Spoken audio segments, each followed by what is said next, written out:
Why should we help Britons furious as France piles pressure on UK to save Eurostar? Britons have launched a furious attack on Eurostar's future as France continues to pile pressure on the UK to help bail out the struggling rail firm. Eurostar has taken a huge hit from the coronavirus pandemic over the past year, with enforced lockdowns sending revenues and passenger numbers tumbling. The rail firm's annual revenues plummeted from £1 billion, €1.1 billion, in 2019 to about £180 million, €208 million, in 2020, while passenger numbers have plunged by 95% from the 11 million people who travelled on its trains in 2019. It has already £400 million, €450 million, and received a cash injection of £170 million, €197 million, from its owners. This led to speculation the UK may help rescue the struggling company, with several French politicians calling for a joint London-Paris solution.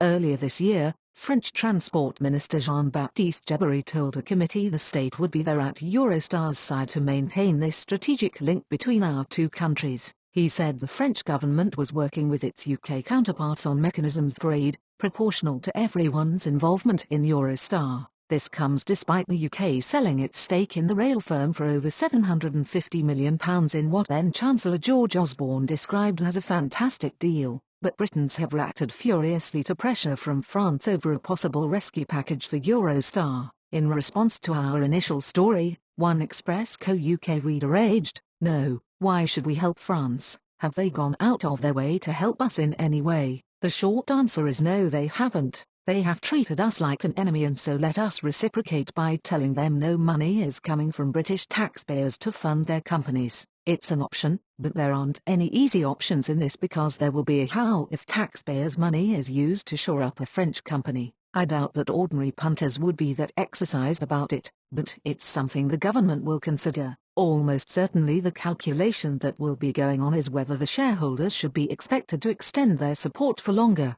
Eurostar has said there is no update on a possible financial rescue package, but that conversations are still progressing. A spokesman added it is too early to predict a recovery to pre-pandemic levels. This would be very much dependent on the easing of international travel restrictions, which are yet to be confirmed.